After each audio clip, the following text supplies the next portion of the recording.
Assalamualaikum warahmatullahi wabarakatuh, and very good morning, everyone.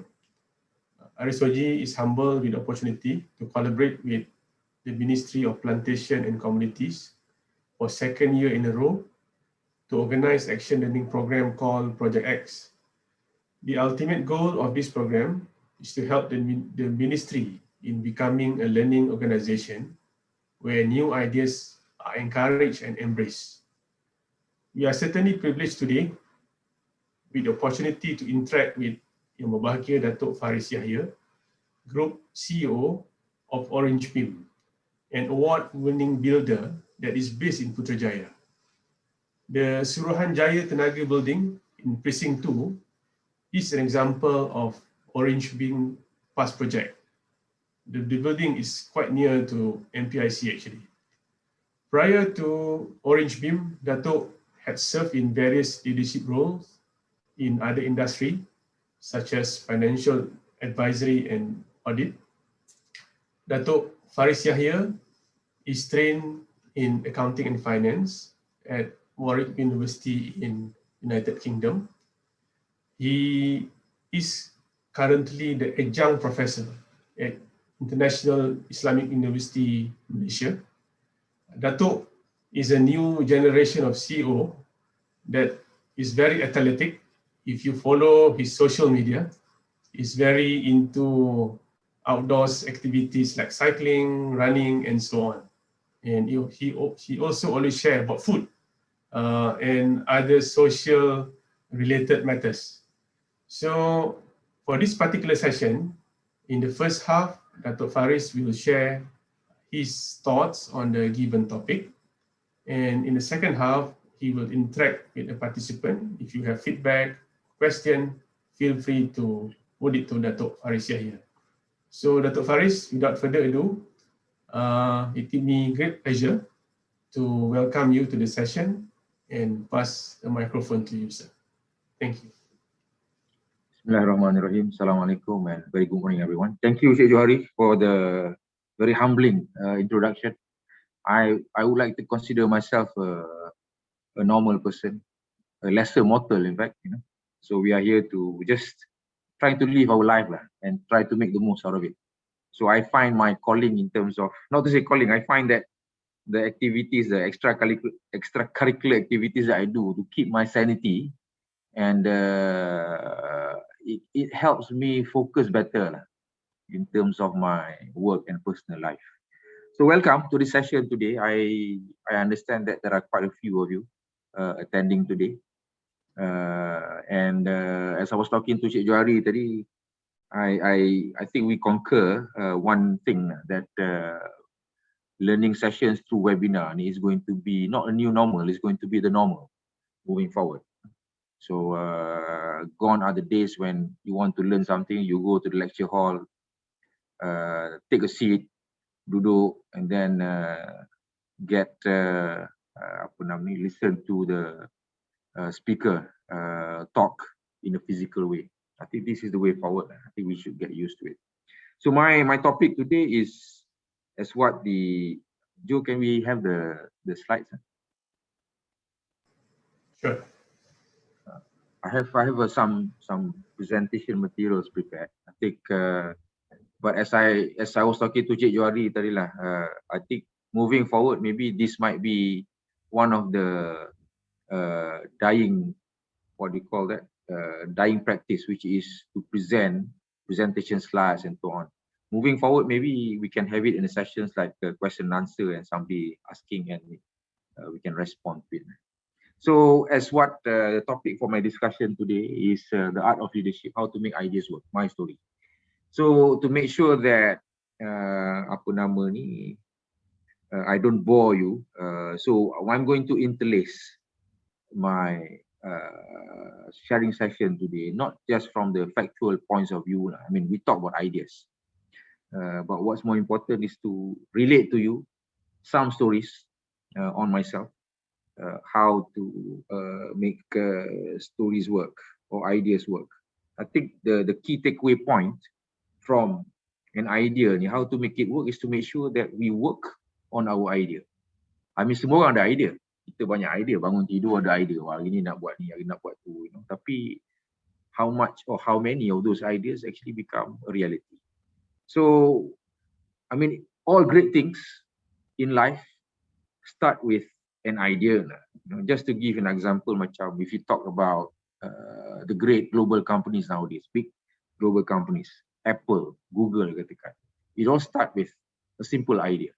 But what differentiates between Apple and Google to those other organizations that we have not heard of, which didn't even make it, is the reason being satu je, is the fact that people who make these companies great had the idea and they work on the idea.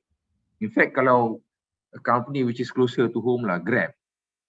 You tahu Grab ni dulu apa dia panggil My Taxi kan. I remember I think about 8 years ago when I first joined Cyberview. That was in 2013. I think during the first couple of weeks of me being in the company in Cyberview, I was invited by MDEC to attend macam cocktail dekat Damansara Perdana. Dia lepas dalam pukul 8 malam lah macam tu. Lepas kerja tu, MDEC kata, why don't you come over? We have somebody to share his vision on this company. So I went there and I heard this guy, siapa nama ni, Tan, yang the founder of Grab, masa tu My Taxi, presenting his idea masa tu. That was 8 years ago. So when I listened to his idea tu, my first reaction was, how can this work? Because you tahu lah, taxi industry kat Malaysia kan. How can you dismantle taxi industry? It's so laden with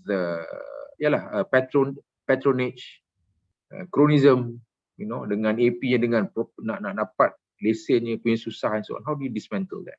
But somehow or other, this guy went through it, and then from My Taxi became Grab, and the rest is history lah. So kalau you baca cerita pasal Grab ni, dia ni memanglah the family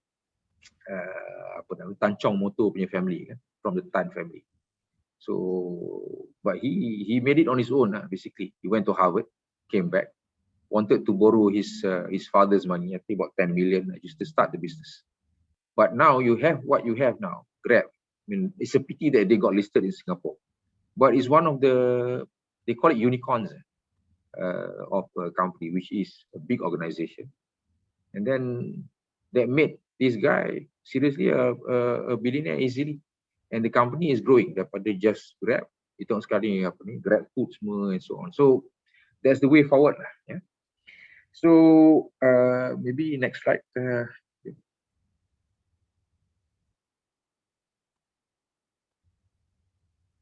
Okay, just a brief introduction on our company. I am the group CEO of Orangebeam group. So we are a construction and development company. We've been around about 30 years around the country, and we started 30 years ago. And we have experience in delivering highly technical and highly specialized projects and services. Our vision is to disrupt the industry, build the future. And our mission is to inspire innovation and deliver a sustainable future. So what we're trying to differentiate Orangebeam with the rest of other companies in the industry is by way of digitizing the construction industry. So by way of disruption, it means we will focus our efforts on value creation that drives meaningful impact across 3 main areas: human, environment, and economy. Next slide. So out of our 30 years of being in the industry, we have essentially completed close to about 14 billion worth of projects nationwide. Currently, we have about slightly above 1 billion outstanding book order. And then in terms of completed works, most of the works that we have completed are in building works. The most recent project that we completed was the 600-bed Thomson Hospital, the upgrade of Thomson Hospital in Kota Damansara. Yeah? And we are in the process of closing a few other deals also. But it's not easy lah, essentially, because tahulah kan, construction industry is not easy. is one of the industry that is most worst hit by the pandemic. Yeah. Next slide. So as I was saying, I've been requested to share some experience in terms of how to make ideas work, my story. So I would like to also share. I ada tiga short, bukan story lah, 3 short life experience that I had in relation to making ideas work. So not necessarily all work. So the first example that I want to share was a personal experience when I just finished my A-level back in 1988. That was I did my A-levels in Cardiff, a town in UK, in Wales. So at that point in time, after habis A-level tu, macam-macam lah kita orang ni student masa tu kan, semua bukan macam sekarang lah. Sekarang ni kalau you belajar overseas, nak balik every year, nak balik 3-4 bulan sekali boleh. Sebab flight relatively cheaper. At that point in time, nak balik Malaysia, you kena transit banyak tempat lah. Daripada UK, transit dekat Europe dulu, lepas tu pergi Dubai. Ada 1 year tu, I nak balik Malaysia, I pergi Moscow. Because that was the cheapest flight that I can find. Naik Aeroflot. Masa tu Aeroflot, dulu bukan macam sekarang. The last time I was in Russia was about, I think, 2.5 years ago. And then flight dia tak pakai, dia ada dia punya Russian aeroplane lah, tapi most of them pakai Boeing sekarang. Dari zaman-zaman dulu, masa tengah Cold War tu, kalau you pergi Russia, dia akan naik kapal terbang Russia lah. You masuk kapal terbang, you takut lah, macam kapal terbang ni boleh survive ke ni. So, jauh lah nak balik, pergi Moscow lagi, Moscow turun mana lah, saya pun lupa lah. So, after A-level, one of the idea that me and quite a number of my friends lah, I think almost 20 of us, had this idea of nak pergi jalan around Europe. So daripada 20 orang tu macam-macam cerita lah idea ni, macam-macam cerita idea kan, nak buat tu, nak buat ni. So the first thing that we had to think of is kalau nak pergi Europe nak naik apa. So masa tu, I think sekarang masih ada lagi lah. You can take the train, they call it Interrail. You pay a fixed amount, they give you unlimited travel for 1 month dalam train. So kita pun we found out berapa harga dia ni nak train ni. So firstly 139 pounds. That was in 1988. What was that? 33 years ago lah. I still remember 139 pounds. So masa tu kita orang ni government student kan. And then scholarship tak banyak. I remember when I did my A-level, my monthly scholarship was 190 pound tak salah. 190, 195 lah. Encik Azhar boleh recall kat sebab dia pun buat A-level dekat UK juga. So with 190 pounds memang tak cukup lah kalau you nak bayar tiket. So bila kita duk buat congak tu semua tu, I think almost half dropped out. Daripada 20 orang tu tinggal 10. Tu baru cerita pasal nak bayar train tiket. So lepas bayar train tiket tu, cerita lagi pasal pun train tiket sebulan. Kalau kita pergi sebulan, makan lagi, And then at that point in time, dia bukan macam sekarang, nak pergi mana-mana travel, you just pergi kat laptop ke, dekat phone ke, you type. Travelling to, katakan, Germany, katakan. Cheapest way. Masa dulu tak ada.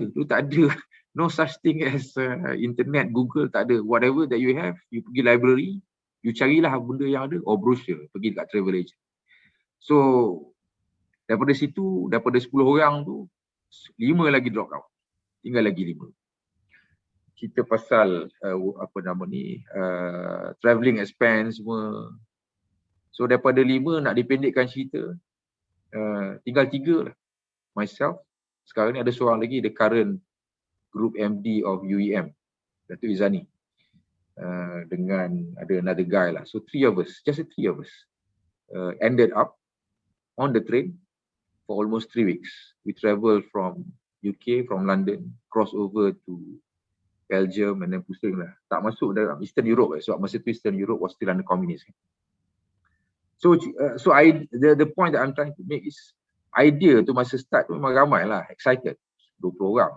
Tapi when it comes to how do you make this idea work? You have to come up with the execution plan. So execution plan macam business plan lah. Dia kena ada dia punya financial projection.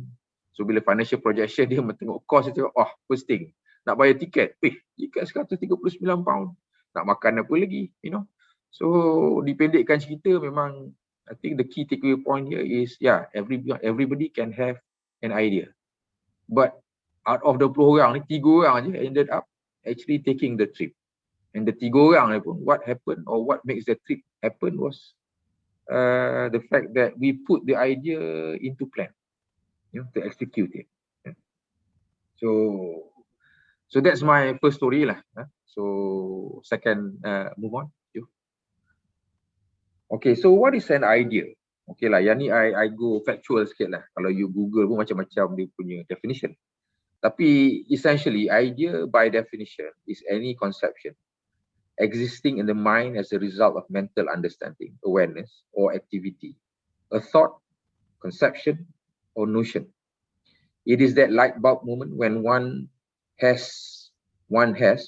suddenly realizes something, or in this case, have a good idea. So that is essentially what an idea is. Yeah.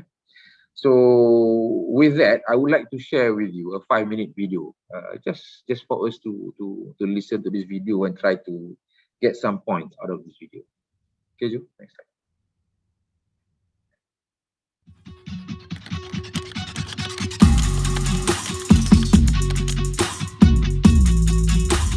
We tend to have a lot of ideas. However, ideas are worth nothing unless it's executed. It's the execution of ideas that separates the sheep from the goats. Unless you never take any action to achieve your goal, you're as good as a daydreamer.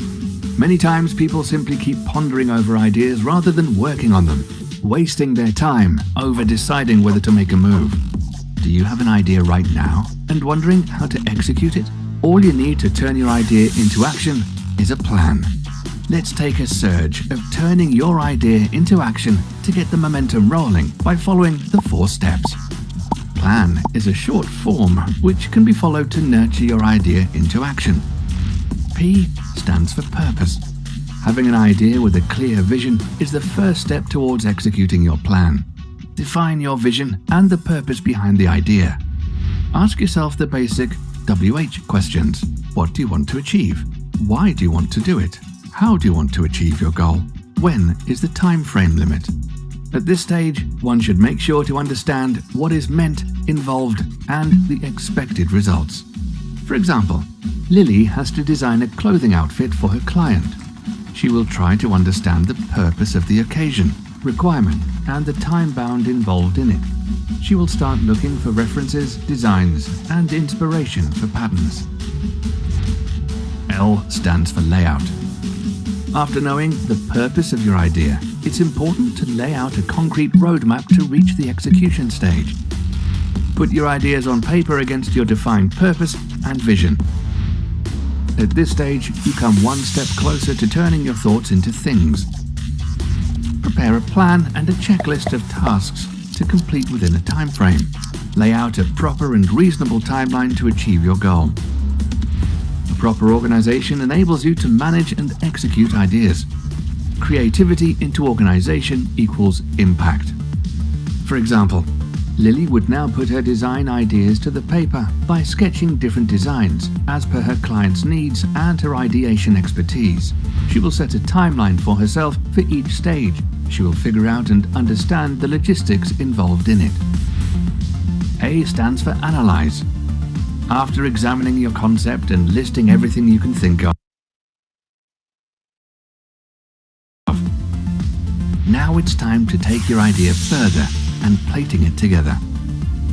Run a SWOT analysis to identify certain factors, develop and implement tangible roadmaps and timelines for the potential solutions.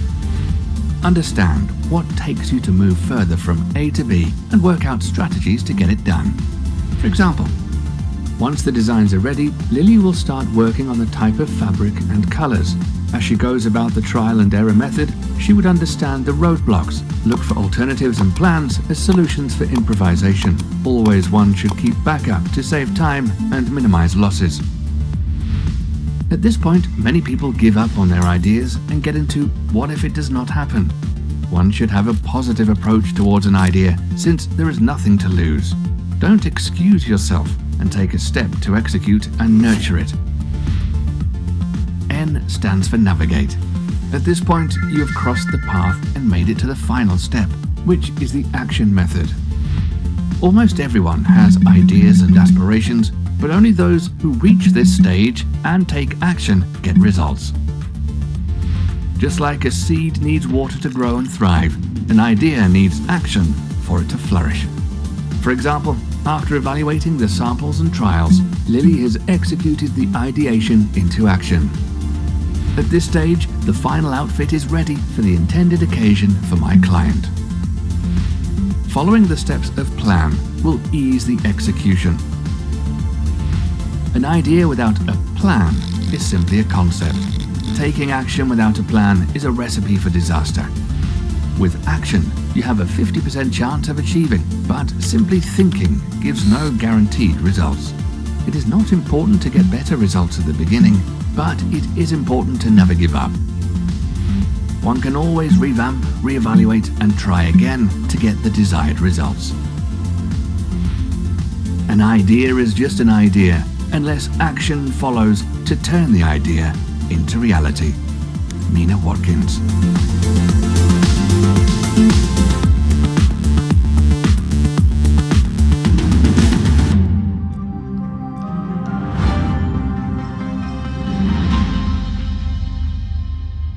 Next slide, Joe. Okay, so I think the key takeaway from the video presentation just now is, as I mentioned earlier, idea will be just an idea without an execution. What is most important is to take ideation into action. Ideas without plan is simply a concept. Taking action without a plan is a recipe for disaster. And if you have heard this before, failure to plan is a plan for failure. And as the video highlighted just now, an idea is just an idea unless action follows to turn the idea into reality. Do next slide. Okay, so before we discover how to make ideas work, let's understand what usually stops ideas from working out. Next one.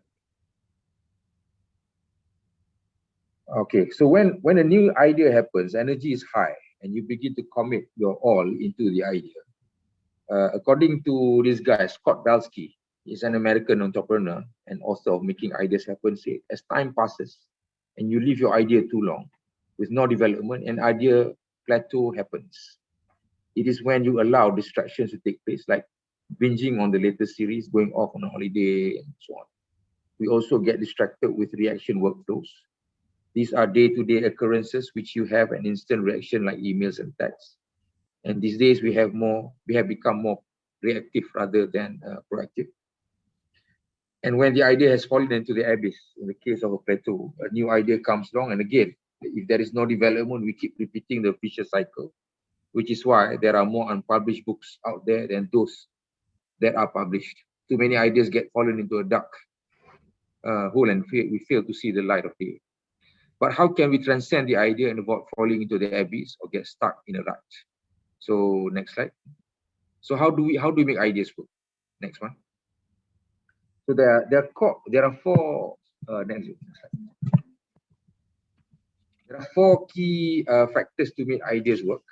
And in my 30 years of soul, this is my 31st year of working experience. Working in various industries, audit, investment banking, GLCs, and now construction development. I can say that there are these four factors are key to make ideas work. One, to keep it organized, stay accountable, effective leadership, and strong support. Okay, so I think in terms of next slide. I think in terms of how these four concepts is applied is summarized in what was once said by Thomas Alva Edison that gave us a light bulb. He once said that genius is 1% inspiration and 99% perspiration. Innovation involves more than just great ideas. Good innovation is the result of well-planned project management and, in other words, organization. So how do we keep it organized? First slide. So being organized is a competitive advantage. There are so many project management methodologies out there, like Prince2, Agile, Kanban, Lean, etc. But all methodologies have something in common, whereby it is just a method and how to get deliverables done on time, especially in construction. An organized plan is a very integral part in ensuring that the project is delivered on time, on cost, on quality. Yeah, so contoh dia macam our own project lah. I mentioned about the hospital project that we just completed recently. It's not an easy project because it is an ongoing hospital project. Dulu hospital ni dikenali dengan nama Tropicana dekat Kota Damansara. Dia ada 200 katil.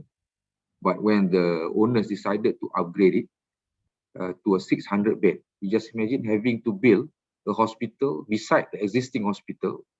Nak tambah daripada 200 katil kepada 600 katil. And then biasalah you nak buat construction. The first thing that you have to do is you have to do the substructure work, piling and so on. So you just imagine doing all this when there are operations being taken dekat the existing hospital. So we have to work around the clock. And then it doesn't help that majlis Mandaran dia hanya allow kerja sampai pukul 7 malam, tak boleh buat kerja. So we have to work around this, and I think this is where when you keep it organized, it's very important that you organize it, you have a proper plan, and we manage to complete it on time, on cost. So insyaAllah hospital baru ni akan start operation dia maybe mid of towards the third quarter of this year. Yeah. So when you have an organized plan, you will have daily goals that you have set to be achieved. Without these goals, you may get distracted with other reactive workflows. I mentioned about email, text, social media, and so on. So unplug from everything and find the time for deep thinking. Easier said than done lah. I can understand that because kita ni bila kita buat kerja kan, dengan phone kat sebelah, bunyi je notification tu kita memang rasa nak check lah. Tambah pula bila WhatsApp ni is not just for social purpose, it's for work also. So it's very easy to get distracted. Okay, second part is we have to stay accountable. So stay accountable of your ideas. Sometimes people tend to keep their ideas to themselves so that others won't hold them accountable for it. I would advise that once you have an idea, you write it down. Share ideas liberally and freely. If you are scared that the idea gets stolen, the idea may not have been sustainable enough to begin with. So it's okay. Ideas, bila you have the original idea, you get people to talk about it. Somehow or other, the idea can give rise to some other better ideas. Talking about writing it down, I remember a story that was told by Dr. Mahathir. He mentioned that he always carries around a small notebook with him.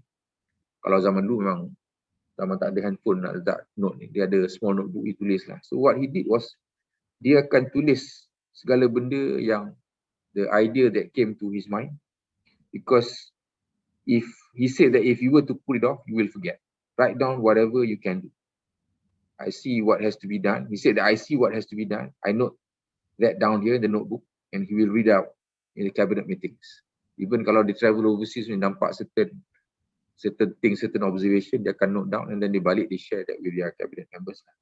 So hence, by doing this, saying out loud your idea will hold you accountable to it.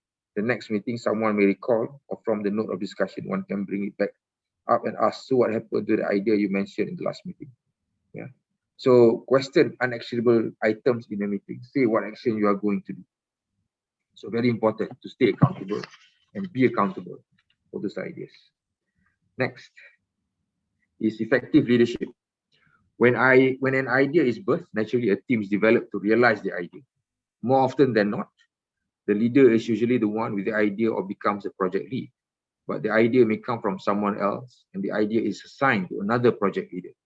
But if the project leader does not have the leadership capability, or the assigned project leader does not share the same vision as the idea person, the team won't be able to work out the idea and leads to bands breaking up. One leadership quality that is very important is listen. Listen to the ideas of your team and find and empower the team. I think on this note, I would like to share my second story. Story I ni pendek-pendek lah, but I think there are some key takeaway lessons. This was as recent as 2018 gitu.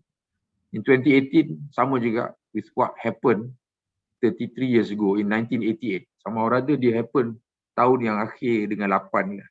First incident was 88. Second incident was 2018.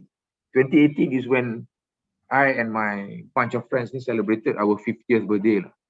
So we decided to commemorate our 50th birthday ni by doing something a bit extraordinary, a bit out of the norm lah. So a bunch of us we came up with this idea, hey, let's do something, let's go somewhere.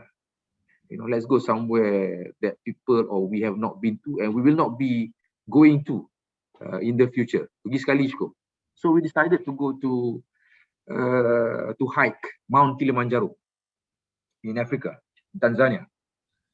So masa mula cakap tu memanglah sama juga, tapi kali ni tak sampai 20 orang lah. Kali ni maybe dalam 10 orang. 10 of my batch members lah. Okay, sounds good man. Hiking in Mount Kilimanjaro, one of the dipanggil 6 gunung yang patut didaki lah. Sebab Kilimanjaro ni is one of the highest mountains in the world and it's the highest peak in Africa. So we decided, yeah, sounds good. Kita pergi Kilimanjaro, lepas tu kita pergi safari dekat Serengeti. So daripada 10 orang, sama juga idea. And then mula-mula cerita Afrika. Macam nak pergi Afrika? Siapa boleh bawa kita pergi Afrika ni? So came out that daripada 10 orang, again drop out lah setengah, tinggal 5 orang. Tapi nak dipendekkan cerita, dari 5 orang tinggal 3 orang. So 3 of us. But the 3 of us ni, one of them is he works with SO. So dia memang natural leader lah. Dari sekolah dia pun prefect. Out of kita 3 orang dia the only prefect. So he's a natural leader. So he took up that leadership and he did a proper plan. Even to the point of identifying somebody who can actually bring us to Africa, hook us up with the local tour guide kat sana. Tour guide ni bukan tour guide yang semata-mata bawa tunjuk, tak. Tour guide ni memang dia bawa kita all the way sampai the peak itself. So the planning to go to the peak, sebab kita ni bukan professional hiker kan, climber. Nak naik gunung ni, even naik gunung Kinabalu pun after a certain height, you boleh pening lah because of lack of oxygen. So Mount Kinabalu ni lagilah, Mount Kilimanjaro ni lagilah dekat 6,000 meter tinggi dia. So after you need to take time lah to go up. And the fact that kita orang lagi 2 orang ni tak tahu sangat kan. Dia kata nak naik gunung tinggi ni kena acclimatize. Dia tak boleh naik dalam, ya mungkin you can do it within 2 days terus naik, tapi the possibility of getting altitude sickness, dia panggil AMS, is very real. One kena AMS, you pening, you tak boleh buat apa, you kena turun. So he decided or he did the research and so on. Nak naik dalam seminggu, naik camp slowly, naik and so on. So the fact that he assumed that leadership role and he came up with a proper plan, proper list that evolved from just a simple idea to what it is. So mungkin kita rasa macam alah tak ada benda pun, naik Kilimanjaro je apa sangat. Tapi bila I reflect back on that and the fact that masa mula-mula nak cakap tu, jom kita do something extraordinary to commemorate our 50th birthday. Masa tu nampak senang lah, jom panjat gunung. Tapi to make that idea into a reality, so you really have to have the execution plan, like I said lah, effective leadership and so on. So very important, not just to talk about it, but actually to do it. Okay, next slide. Strong support. So lastly, we have support. Support of your communal forces may come from your own team, your clients, your stakeholder, and from the community.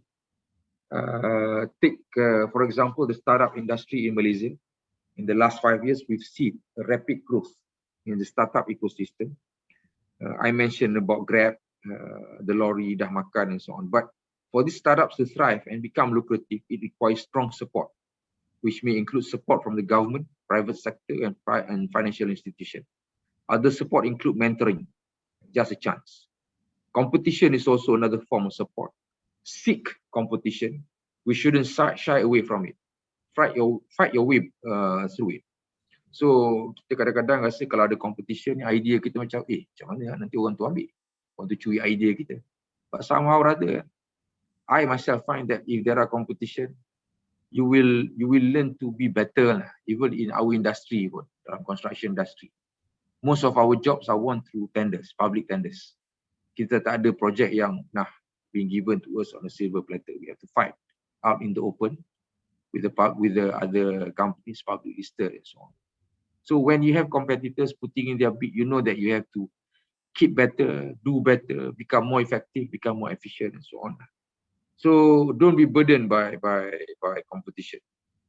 And nothing extraordinary is achieved by ordinary means. So again, my third story is related to the work experience that I had when I was with YBhg. That was maybe about 5 years ago when we decided to reposition YBhg, because as you know, YBhg was created more than 20 years ago as a multimedia super corridor. Tapi somehow rather along the way, 10 tahun lepas, it happened, YBhg seems to lose its luster. It became one of the other, just another place. So what we decided is to reposition YBhg to be a tech hub, technology hub. So the idea to make it a technology hub is not new. It was birthed, or it evolves from the idea of having YBhg as a multimedia super corridor. Cuma kita kena reprofile it, rebrand it as a technology hub. We were trying to get technology players to be there. Kalau earlier idea was to get the big companies macam Dell, Microsoft, whatever, to be there. But we know that in order for us to get the big companies, it's not going to be as easy as before. So we decided to profile it as a tech hub in enticing startups, smaller companies who wants to make YBhg their home. So we came up with a plan, and what is important about this plan is you need to get the key ecosystem players to buy into that. The support from the ecosystem players, the support from the stakeholders, government especially. So we came up with a blueprint, and we did our work to champion it. So from the idea, we have the blueprint, and after the blueprint, we try to execute all the action steps in the blueprint. Yeah.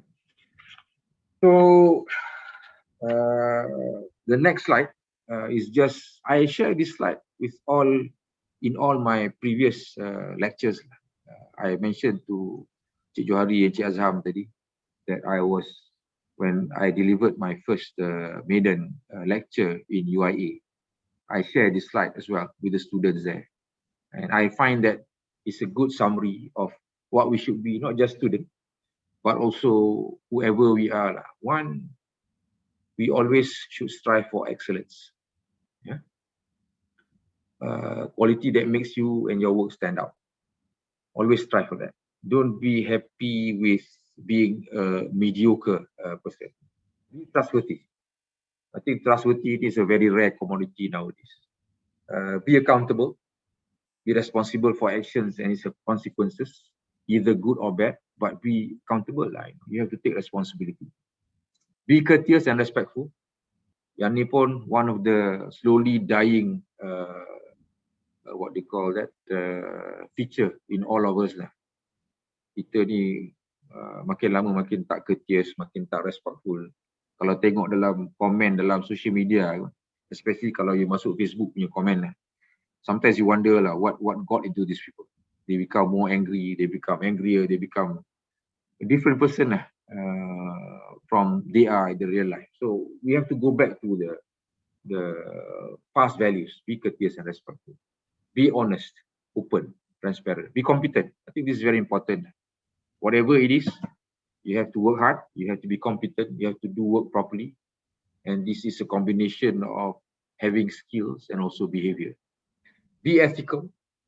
You have to act with generally accepted moral code of conduct. Be honorable. Act with integrity. Yang ni pun sama juga. it's a dying feature nowadays. Be respectful of confidentiality and set good examples. I think even whether regardless of what religion you are, I think we are all taught to be nice, to be respectful, and I find that all these features, all these attributes are very important for you to guide yourself. So it's not just when you talk about idea, trying to make your idea work. I think if you combine trying to make your idea work with all these attributes, I think you will get better results. Yeah? So my last slide is just a recap on what I've said so far. So I mentioned about ideas being that of light bulb moments. Your ideas may come from everywhere, may come from what the industry was talking about or whatever, but what is more important is very important for you to work on your ideas. And how do you make ideas work? I mentioned about keeping it organized. I mentioned about staying accountable. I mentioned about having effective leadership and also strong support. And then what usually stops ideas from working out? Be careful of the idea plateau, because too many distractions can make an idea fall off its course. So how do we overcome such barriers? Again, creative idea plus organization and execution and communal forces and leadership capabilities. And then gain confidence from doubt. Nothing extraordinary is achieved by ordinary means. So I think with that, I end my presentation, but I do welcome any questions from the audience. Terima kasih banyak Dato Faris Yahaya for a very enlightening sharing with us on how to make idea works. I'm sure our participants have a lot to exchange the view with Dato Faris. You can always use your chat section, or if you want to use a microphone, please unmute it to ask questions to Dato Faris. Silakan.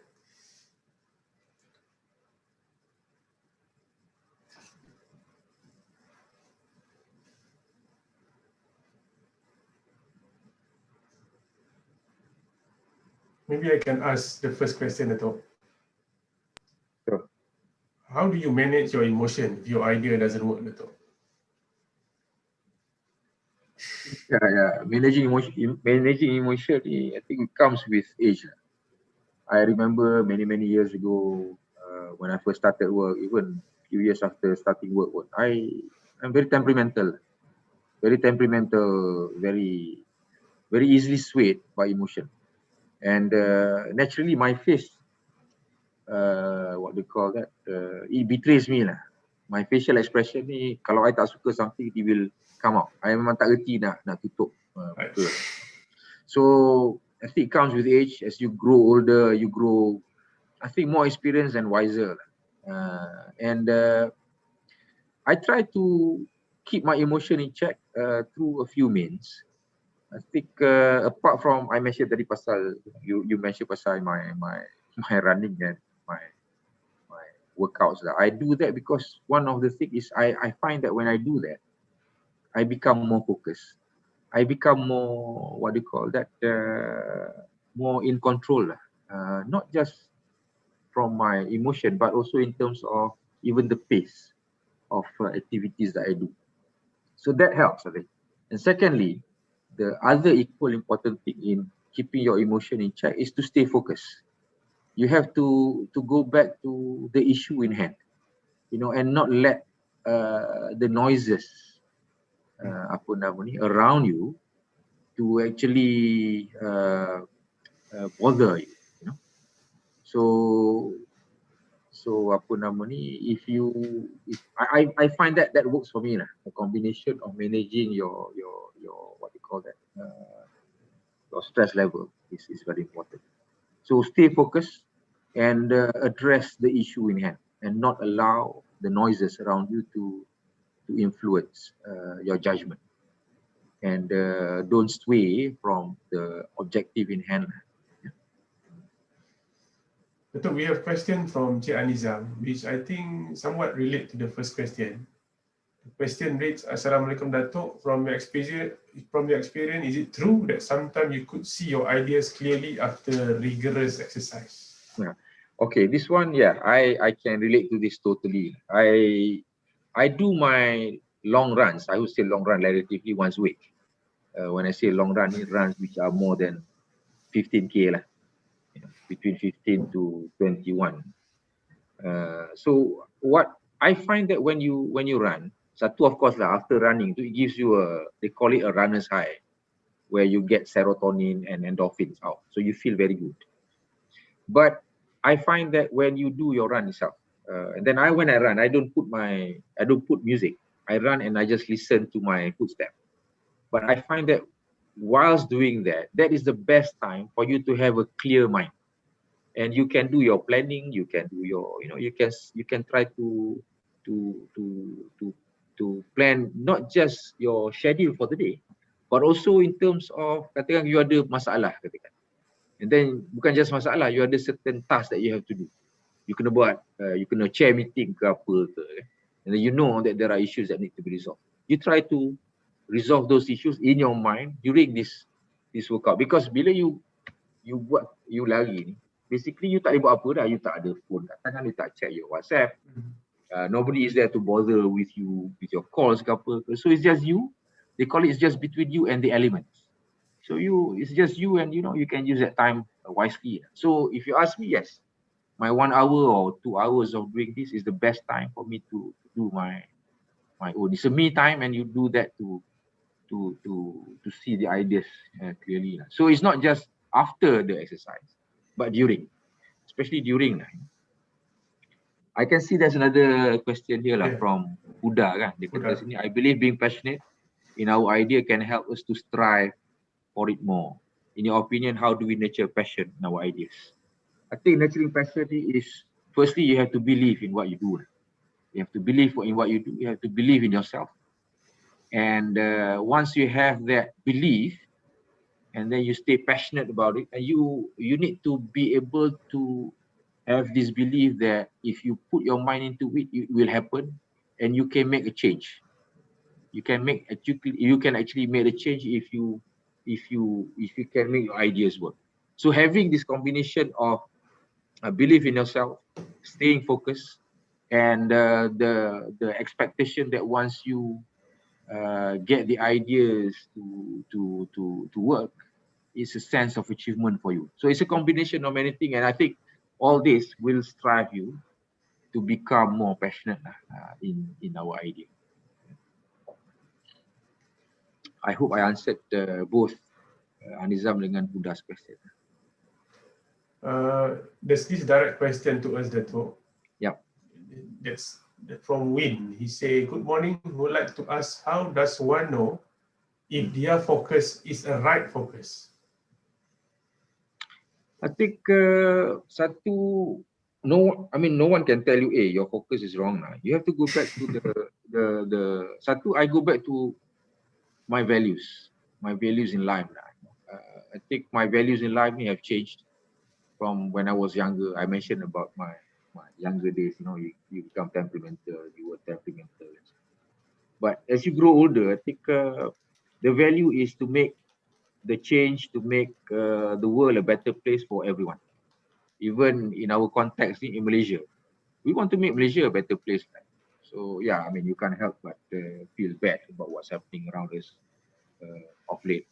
So many negative news coming out. But stay focused. Go back to the basic values in life, which is do good to people, do good to everyone, and the good will come to you. So go back to these values, and once you know that your values is right, your focus should rightfully follow those values. And no one can tell you, hey, focus you salah lah. As long as your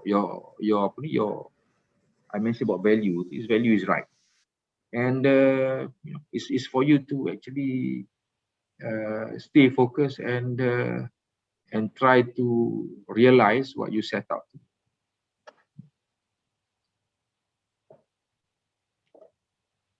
Datuk, masa Datuk nak pergi tour Europe dulu, dengan juga nak pergi panjat Gunung Kilimanjaro, mula-mula ramai kan, lepas tu dah tinggal beberapa orang je.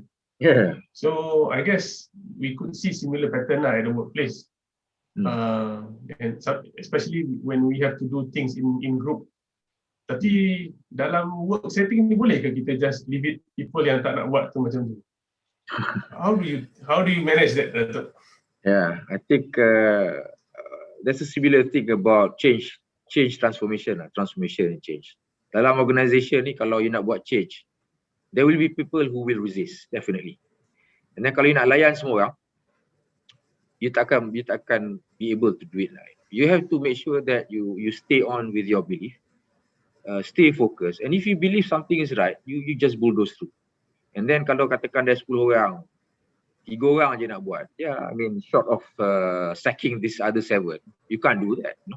So you focus on this 3 and make the most out of this 3.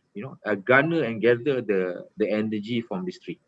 And then from this 3, bila orang tengok, actually this idea works, and naturally that will attract other people to join in, including those 7 yang tadi tak nak join tu. Ada macam-macam reason lah tak nak join, sebab mungkin dia kata very skeptic apa ke. But eventually when they see success out of it, you can actually get them on board lah. Because no point for you to actually force them to do something against their will. I mean, like I said, you can sack them, you can fire them, but sometimes we cannot fire everyone. So you have to work with those people who are with you, and then naturally when they see success out of it, they will come back to you, and that's more important for you to get these people in a natural way. Thank you, Dato'. Okay. Peserta-peserta semua, kami menggalakkan ambil kesempatan ni untuk bertukar-tukar fikiran dengan Dato' Faris. Joe, I need to go, but because 11 o'clock I told you I had another meeting. But you can share with the participant. I don't mind them having me my my mobile number. Okay, you can share with them my mobile number. You can get them to actually reach out to me directly. That issue. Right. So I thank all of you to have attended today's session. Like I said, if you have any question that you want to pose to me, I don't have the answers to everything, but I will try to share whatever I feel. You can reach it to me directly. Terima kasih banyak Dato'. Kami kerana Dato' terpaksa mengundur diri, ada komitmen yang lain. Di kesempatan ni kami mohon maaf Dato' sekiranya ada sebarang kekurangan. Kami mengucapkan banyak-banyak terima kasih. Terima kasih semua. Everything is good. I'm happy to have sama-sama. Selamat Raya, selamat meneruskan ibadat bulan puasa. And then thank you for having me on board lah, Joe. So hopefully kalau the next session kita boleh buat yang cakap lah, yang question answer ke yang panel. I think that could be a good. Kita buat sambil berlari lah, Dato'. Boleh? you will never run alone. Yeah, good idea. Okay, insyaAllah. Okay, gentlemen. Okay, sampai jumpa lagi semua. Terima kasih. Okay, semua. Thank you. Assalamualaikum, Dato'. Terima kasih banyak. Thank you. Bye. Dato', boleh group foto tak, Dato'? Sekejap je. Boleh. Boleh, siap tuan. Sorry, saya terlupa. Can everyone quickly on your video?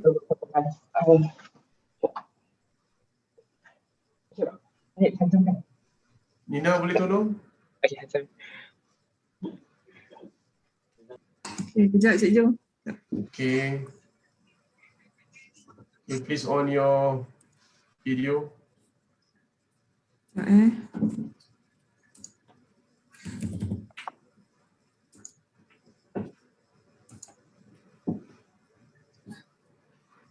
Okay, 1, 2, 3.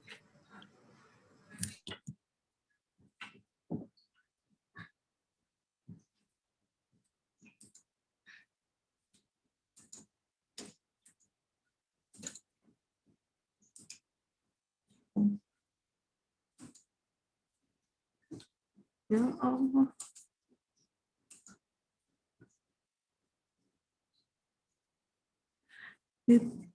Wi-Fi saya tiba-tiba pula. Peserta dapat meneruskan komunikasi dengan Dato' Faris. Sebelum ni tak pernah ada speaker yang nak share mobile number dia selepas program. Tapi Dato' menunjukkan kelainan, dia memang ikhlas nak terus berinteraksi dengan peserta ya. Okay, selamat raya semua. Sampai jumpa lagi ya. Terima kasih Cik Jo, Cik Azam semua. Terima kasih. Thank you. Thank you Dato, thank you semua.